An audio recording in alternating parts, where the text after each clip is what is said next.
Hello everyone, welcome back to the channel. My name is Lokesh Maheshwari. Tell me honestly, do you understand English but still struggle while speaking? Then today's video is going to help you a lot. Because in this video, we are going to learn powerful daily use English phrases that native speakers use in their real life conversation every day.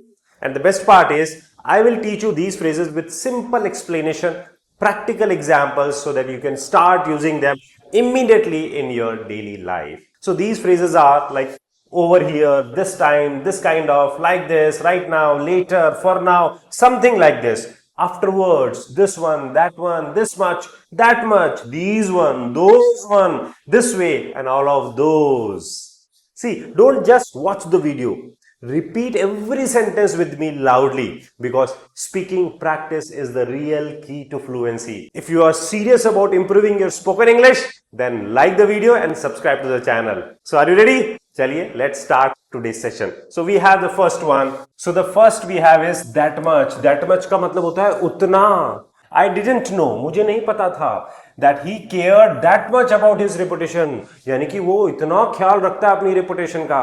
तो I didn't know, मुझे नहीं पता था भाई. तो कि वो उतना ध्यान रखता है. तो that much का मतलब क्या हो गया यहाँ पे? That is उतना ध्यान रखता है. You don't need to spend that much money on clothes. तुम्हें जो है उतने पैसे खर्च करने की जरूरत नहीं है कपड़ों पर. You don't need to spend that much money on clothes. मतलब उतना पैसा खर्च करने की जरूरत नहीं है. इतने ज्यादा तुम कर रहे हो ना, उतना पैसा खर्च करने की जरूरत नहीं है. तो दैट इज उतना. She isn't that much interested in politics anymore. वो अब जो है ना पॉलिटिक्स में उतनी इंटरेस्टेड नहीं है. जैसे इतनी पहले थी ना, अब उतनी इंटरेस्टेड वो नहीं है. तो दैट मच का मतलब क्या हो गया? दैट इज उतना. Got it? So the next we have is these ones. These one मतलब ये वाले. अब आपके पास है ना बहुत सारी चीजें हैं, तो उनमें से आपने बोल दिया ये वाले जो है ना, दीज वंस बहुत सारी हैं, तो ये वाले जो है ना these ones are more durable. ये बहुत ड्यूरेबल है and affordable at the same time. और ये अफोर्डेबल भी है. So these ones are more durable and affordable. तो ये वाले के मतलब में आता है दीज वंस. ठीक है. I have tried many shoes. मैंने बहुत सारे शूज ट्राई कर लिए हैं, but these once feel the most comfortable. पर ये वाले जो है ना, ये वाले सबसे ज्यादा कंफर्टेबल फील हो रहे हैं यार. सो मैंने बहुत सारे ट्राई कर लिए हैं, but these once feel more comfortable. यानी कि ये वाले जो है ना बहुत कंफर्टेबल फील हो रहे हैं. तो दीज वंस मतलब ये वाले. ध्यान रखिएगा. Could you please replace these once with a larger size. Could you please replace these once मतलब आप इनको जो है लार्जर साइज, बड़ी साइज में रिप्लेस कर सकते हो क्या? इनको, ये वालों को. तो दैट इज दीज वंस मतलब ये वाले. तो ये वालों को जो है आप लार्जर साइज में रिप्लेस कर सकते हो. तो रिप्लेस मतलब करना कि चेंज कर देना, दैट इज रिप्लेस कर देना. तो दीज वन मीन्स ये वाले. Got it? चलिए, दोज वंस, तो ये हो गया वे वाले. देखिए ध्यान दीजिएगा, दीज मतलब होता है ये वाले और दोज मतलब होता है वे वाले. कैसे बोलेंगे? Those ones were selected for the final round of the competitions. Those ones मतलब वो वाले जो है वो सेलेक्ट हो गए हैं final round of the competition के फाइनल राउंड के लिए वो वाले सेलेक्ट हो गए हैं. तो वो वाले क्या है? थोड़ा सा दूर है आपसे. तो दैट इज वो वाले. दीज वाले मतलब जो आपके पास में है. I don't think those ones are suitable for formal occasions. मुझे नहीं लगता कि वे वाले जो है ना ये सुटेबल है फॉर्मल ओकेजन के लिए, यानी कि कोई औपचारिक समारोह के लिए सुटेबल है. ये सुटेबल नहीं है. तो आई डोंट थिंक, मुझे नहीं लगता कि those ones are suitable for formal occasion, यानी कि औपचारिक समारोह के लिए वो वाले जो है ना वो सुटेबल नहीं है. तो कौन से वाले नहीं है? वो वाले.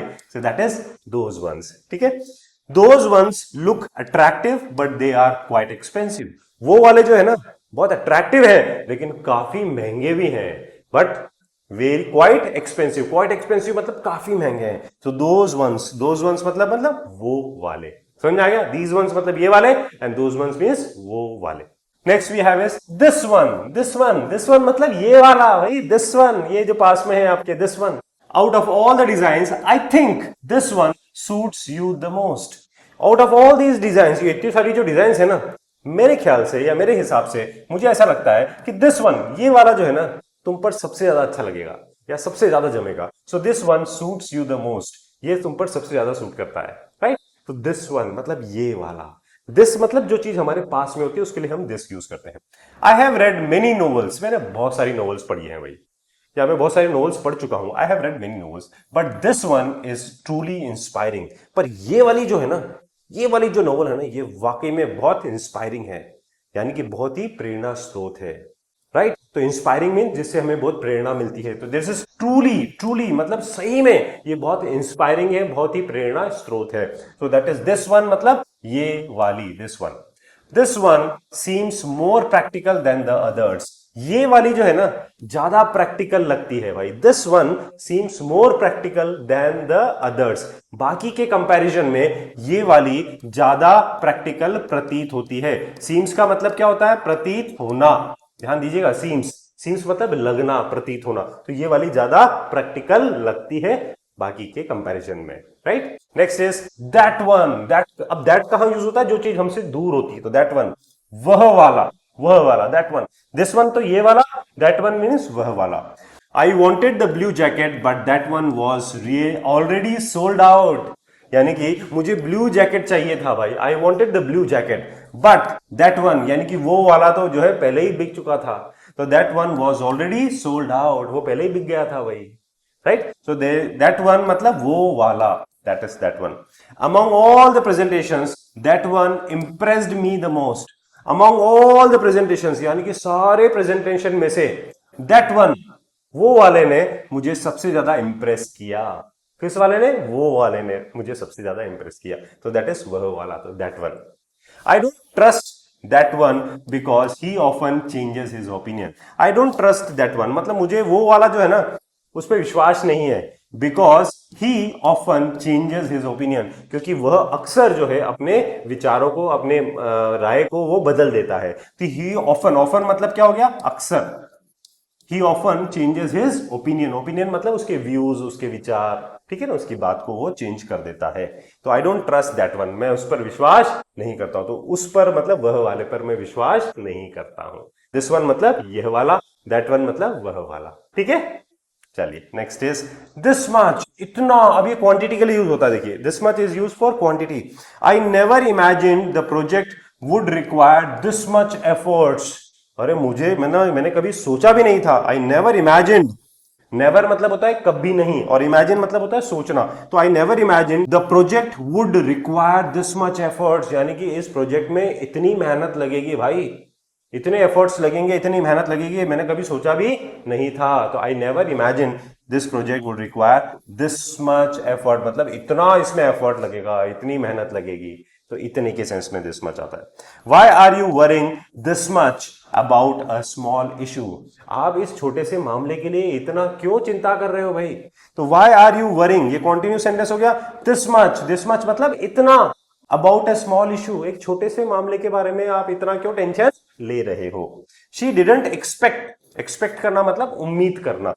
To receive this much appreciation, यानी कि उसने कभी भी एक्सपेक्ट नहीं किया था, मतलब कभी भी उम्मीद नहीं की थी, कभी भी सोचा भी नहीं था उसने कि he didn't expect to receive this much appreciation. इतना एप्रिसिएशन मतलब इतनी प्रशंसा जो है, इतनी प्रशंसा, क्या आया? दिस मच एप्रिसिएशन, इतनी प्रशंसा की उसने कभी भी उम्मीद नहीं की थी। So she did not expect to receive this much appreciation. Got it? चलिए नेक्स्ट पे आते हैं हम। दिस वे मतलब इस तरह। If you continue behaving this way, यानी कि अगर आप इस तरह से बिहेव करते रहे ना, इफ यू कंटिन्यू मतलब करते रहे अगर आप इस तरह से, तो if you continue behaving this way people may misunderstand you. हो सकता है लोग तुम्हें गलत समझे भाई, अगर तुम इस तरह से बिहेव करते रहे। इस तरह से मतलब दिस वे हो गया। The problem can be solve more effectively this way, यानी कि प्रॉब्लम को जो है ना ज्यादा प्रभावशाली तरीके से इस तरह से सॉल्व किया जा सकता है। किस तरह से? इस तरह से सॉल्व किया जा सकता है, दिस वे, यानी कि इस तरह से प्रॉब्लम को ज्यादा इफेक्टिवली सॉल्व किया जा सकता है। Got it? And then I never thought about the situation this way before, मैंने कभी भी जो है ना इस सिचुएशन के बारे में, इस हालात के बारे में इस तरह से कभी नहीं सोचा पहले। इस तरह से, तो दिस वे मतलब इस तरह से पहले कभी नहीं सोचा मैंने। Got it? So this way मतलब इस तरह से। ओवर हियर मतलब इधर, यही यहां पे, यहां here, over here that is यहां पर। Could you please come over here for a moment. Could you please, ये बहुत पोलाइट तरीके से बोलते हैं, जब पोलाइटली यूज करते हैं तो वहां पे कुड को यूज करते हैं। Could you please come over here for a moment, क्या आप थोड़ी देर के लिए यहां आ सकते हैं? तो यहां, इधर। There is enough space over here for everyone to sit comfortably. यहां पर सबके लिए बहुत पर्याप्त जगह है भाई, आराम से बैठने के लिए यहां पर, that is here, over here मतलब यहां पर या इधर, for everyone to sit comfortably, सबके लिए आराम से बैठने के लिए। The manager asked me to wait over here until the meeting ended, यानी कि मैनेजर ने मुझसे यहां पर इधर इधर वेट करने के लिए कहा, जब तक, until का मतलब होता है जब तक, until the meeting ended, जब तक मीटिंग खत्म हुई।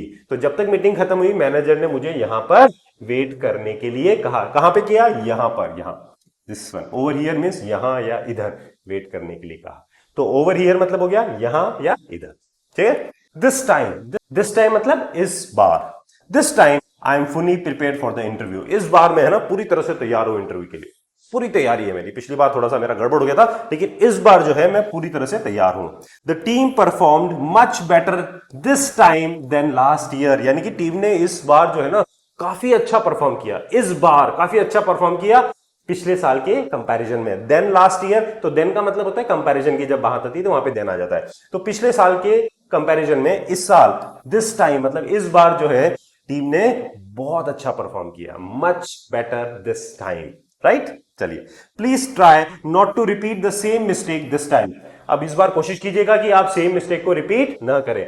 इस बार कोशिश कीजिएगा कि आप सेम मिस्टेक को रिपीट ना करें। So please try not to repeat the same mistake this time, यानी कि इस बार आप सेम मिस्टेक को रिपीट ना करें, कोशिश कीजिएगा उसकी। सो दिस टाइम मतलब इस बार। चलिए, next we have this kind of. This kind of का मतलब है इस तरह का। I am not used to this kind of stressful environment. मुझे है ना आदत नहीं है भाई इस टाइप के, यानी कि इस तरीके के स्ट्रेसफुल, यहां पे तनावपूर्ण वातावरण की मुझे आदत नहीं है। तो I am not used to यानी कि मुझे आदत नहीं है, दिस काइंड ऑफ यानी कि इस तरह के स्ट्रेसफुल एनवायरमेंट की मुझे आदत नहीं है।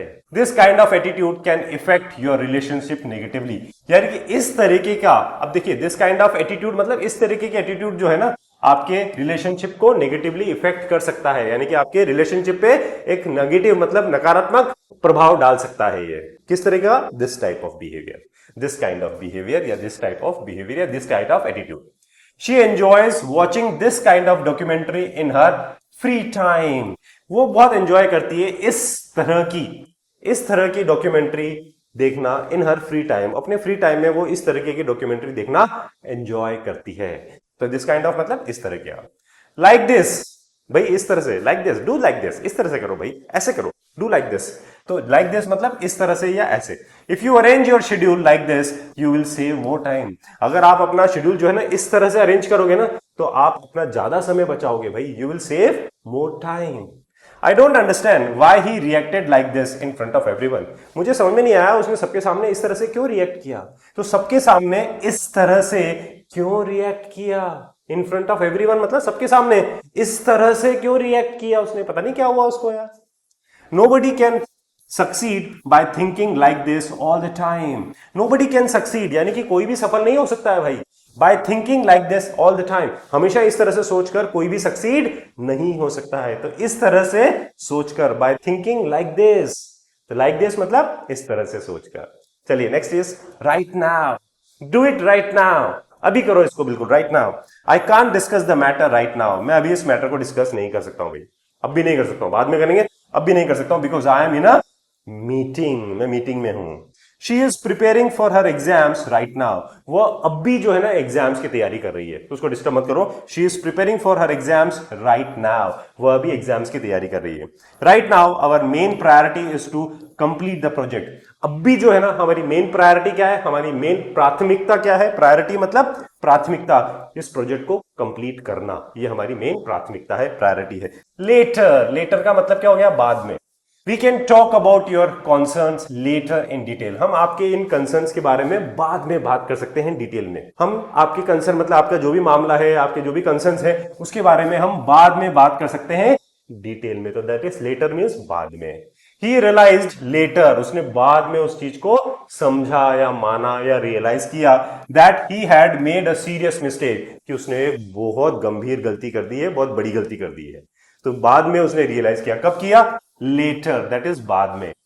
Let's make the final decision later after discussing everything. Let's make the final decision later, यानी कि हम जो है हमारा जो फाइनल डिसीजन है वो हम बाद में करते हैं, आफ्टर डिस्कसिंग एवरीथिंग। सब कुछ डिस्कस करने के बाद हम बाद में डिसीजन लेते हैं। तो बाद में क्या मतलब आ रहा है? That is later. Next is for now. For now मतलब अभी के लिए, अभी के लिए। नाउ मतलब अभी, फॉर मतलब के लिए। तो अभी के लिए या फिलहाल हम दोनों बोल सकते हैं।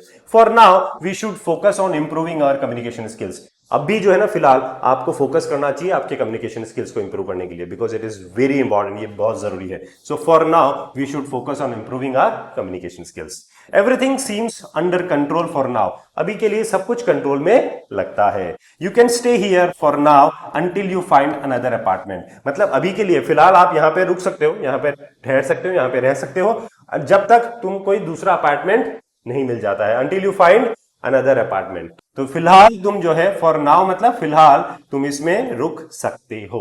तो दैट इज फॉर नाउ मतलब अभी के लिए या फिलहाल। ठीक है। ऑल ऑफ दोज का मतलब वे सब। All of those documents need to be submitted before Friday.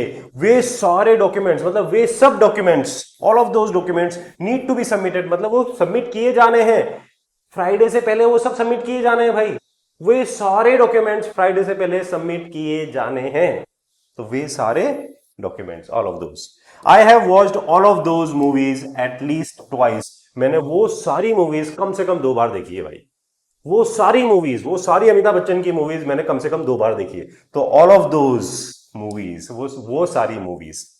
She donated all of those clothes to the charity organisation. उसने वो सारे जो कपड़े हैं वो चैरिटी ऑर्गेनाइजेशन को डोनेट कर दिए। तो कौन से वाले? ऑल ऑफ दोज क्लोथ्स, वे सारे, वे सब कपड़े। समथिंग लाइक दिस, कुछ ऐसा, something like this. I am planning to start something like this in my own city. ये जो आपके यहाँ पे हो रहा है ना, ये बहुत अच्छा है यार। मैं भी जो है ना, आई एम ऑल्सो प्लानिंग, मैं भी प्लान कर रहा हूं to start something like this in my own city. अपने खुद के शहर में कुछ इस तरह का, कुछ ऐसा स्टार्ट करने की कोशिश कर रहा हूं। तो कुछ ऐसा, समथिंग लाइक दिस। हमें भी कुछ नई चीज दिखती है ना, तो हमें लगता है ये कुछ इस तरह का हमें भी शुरू करना चाहिए। तो something like this. They were searching for something like this for a long time. वे काफी समय से कुछ इस तरीके की चीजों को ढूंढ रहे थे। So they were searching, यानी कि वे ढूंढ रहे थे for something like this, कुछ ऐसी चीजों को for a long time, बहुत समय से। I have never experienced something like this before. मैंने कुछ मतलब ऐसा कुछ जो है ना पहले कभी नहीं एक्सपीरियंस किया है यार। मैंने ऐसा जो है कभी पहले एक्सपीरियंस नहीं किया है। तो समथिंग लाइक दिस मतलब ऐसा कुछ मैंने पहले कभी भी एक्सपीरियंस नहीं किया है। तो that is something like this. Next is afterwards, इसके बाद या बाद में। We went out for dinner afterwards to celebrate the success, यानी कि सक्सेस को सेलिब्रेट करने के लिए बाद में हम जो है बाहर डिनर के लिए गए। सेलिब्रेट को सक्सेस करने के लिए बाद में हम डिनर के लिए गए। तो आफ्टरवर्ड्स का मतलब क्या हो गया? दैट इज बाद में, यानी कि उसके बाद हम गए। Afterwards he realised the importance of hard work. बाद में उसने रियलाइज किया, मतलब बाद में उसने समझा the importance of hard work, यानी कि मेहनत की जो इंपॉर्टेंस है उसको उसने बाद में समझा। She completed her assignment and relaxed afterwards. उसने अपना असाइनमेंट कंप्लीट किया एंड उसके बाद उसने रिलैक्स किया। तो दैट इज उसके बाद। तो आफ्टरवर्ड्स का मतलब क्या हो गया? दैट इज उसके बाद उसने रिलैक्स किया। अगर आपको अभी भी कोई डाउट या कंफ्यूजन है तो आप अपना डाउट कमेंट्स में यूज कर सकते हैं। अगर आपको ये वीडियो अच्छा लगा हो तो कमेंट्स में जरूर लिखिएगा। एंड अगर आप आपकी फ्लुएंसी को इंप्रूव करना चाहते हैं तो आप हमारा लाइव इंटरैक्टिव स्पोकन इंग्लिश का कोर्स ज्वाइन कर सकते हैं, जो कि स्टार स्पोकन इंग्लिश के नाम से है। आप हमारा इंग्लिश लिंगुआ का ऐप डाउनलोड करके स्टार स्पोकन इंग्लिश का कोर्स ज्वाइन कर सकते हैं, जिसके अंदर लाइव इंटरैक्टिव क्लासेस होती हैं, grammar, vocabulary, group discussion, public speaking, PDF notes होते हैं, प्रैक्टिस शीट्स होती है, सपोर्ट होता है, डिस्कशन होता है। ये सारी चीजें आपको उस कोर्स में मिलती है। तो my dear friends, keep learning, keep practising and keep shining. Have a nice day and don't forget to subscribe English Lingua. Take care.